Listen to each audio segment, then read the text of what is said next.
उपमुख्यमंत्री अजित पवार यांनी यंदा मुस्लिम बांधवांसाठी बकरी ईदच्या पार्श्वभूमीवर एक मोठा निर्णय घेतलाय। तो म्हणजे कत्तलीसाठी येणाऱ्या पशु तपासणीच्या शुल्कात त्यांनी तब्बल 50% कपात केली आहे।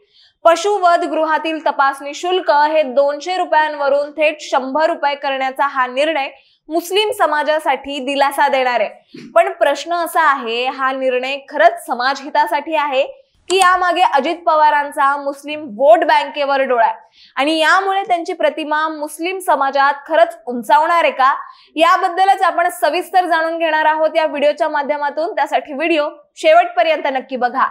खरं तर हा निर्णय बकरी ईदच्या पार्श्वभूमीवर घेण्यात आलाय, ज्यामध्ये मुस्लिम समुदाय मोठ्या प्रमाणात पशूंची कत्तल करतो। त्याचबरोबर या वर्षी ईद 7 जूनला साजरी होणार आहे। त्यापूर्वीच महाराष्ट्र गो सेवा आयोगाने 27 मेला एक परिपत्रक जारी केलं, ज्यामध्ये 3 ते 8 जून दरम्यान गावांमध्ये पशु बाजार बंद ठेवण्याचे आदेश देण्यात आले होते। यामागचं कारण होतं गाय, बैल आणि वासरांच्या अवैध कत्तली रोखणं, कारण महाराष्ट्रात गायींची कत्तल पूर्णपणे बंद आहे।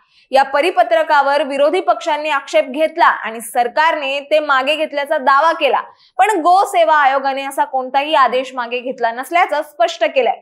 मात्र दुसरीकडे उपमुख्यमंत्री अजित पवार यांनी बकरी ईद जवळ येत असताना महत्त्वाचा निर्णय घेतला, तो म्हणजे पशुवध गृहात कत्तलीसाठी येणाऱ्या पशूंच्या तपासणी शुल्कात 50% कपात करण्यात आली। यापूर्वी हे शुल्क 200 रुपये प्रति पशु होतं, ते आता 100 रुपये करण्यात आलंय। हा निर्णय मुंबईतील अल कुरेश वेलफेअर असोसिएशनच्या मागणीनंतर घेण्यात आला, ज्याची मागणी समाजवादी पक्षाचे आमदार रईस शेख यांनी अजित पवारांकडे मांडली होती आणि त्यावर सकारात्मक निर्णय घेण्यात आल्यामुळे रईस शेख यांनी एक्स वर पोस्ट करत अजित पवारांचे आभार मानले आणि असं सांगितलंय की यामुळे व्यापाऱ्यांना आणि मुस्लिम समुदायाला मोठा दिलासा मिळेल। विशेषतः मुंबई, ठाणे आणि इतर शहरांमध्ये जिथे बकरी ईद साठी मोठ्या प्रमाणात पशूंची खरेदी केली जाते, तिथे व्यापाऱ्यांना आणि सामान्य लोकांना या शुल्क कपातीमुळे आर्थिक फायदा होणार आहे। परंतु आता अजित पवार यांच्या या निर्णयाला राजकीय दृष्टिकोनातून आता पाहिलं जात आहे, कारण महाराष्ट्रात मुस्लिम समुदाय हा एक महत्त्वाचा मतदार वर्ग आहे, विशेषतः मुंबई, ठाणे, औरंगाबाद आणि नांदेड सारख्या भागात। अजित पवारांच्या राष्ट्रवादी काँग्रेस पक्षाला गेल्या काही वर्षात मुस्लिम समाजाचा पाठिंबा मिळवण्यात मर्यादित यश मिळालंय।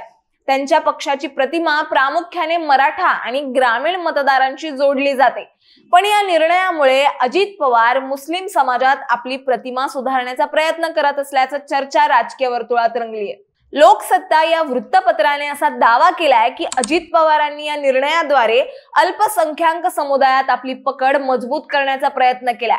विशेषतः महायुती सरकारमधील अंतर्गत तणाव आणि शिंदे गट आणि भाजप यांच्याशी असलेल्या मतभेदांमुळे अजित पवारांना स्वतःचा राजकीय आधार वाढवण्याची आता गरज आहे। याशिवाय महाराष्ट्रातले अधिकतर मुस्लिम मतदार हे एकतर ठाकरेंच्या शिवसेनेकडे आहेत आणि दुसरं काँग्रेसकडे आहेत, आणि जर कंपेअर करायचंच झालं तर शरद पवार यांच्या पक्षाने लोकसभा निवडणुकीत मुस्लिम आणि दलित मतदारांचा चांगला पाठिंबा मिळवला होता। त्यामुळे कुठेतरी अजित पवारांना आता त्याच मतदार वर्गाकडे लक्ष द्यावं लागत असल्याचं चित्र आहे। या सगळ्यांच्या पार्श्वभूमीवर सर्वात महत्त्वाचं म्हणजे 2 कट्टर हिंदुत्ववादी पक्षांसोबत सत्तेत असलेल्या अजित पवारांनी असा निर्णय घेतल्याने सर्वांच्याच भुवया आता उंचावल्या। त्यामुळे या निर्णयाचा त्यांना आगामी स्थानिक स्वराज्य संस्थांच्या निवडणुकीत फायदा होईल की नाही हे येत्या काळातच स्पष्ट होईल। तुम्हाला याबद्दल काय वाटतं हे आम्हाला कमेंट्स मध्ये कळवा आणि अशाच माहितीपूर्वक व्हिडिओ बघण्यासाठी लगेचच सबस्क्राइब करा प्राईम टाइम महाराष्ट्रला।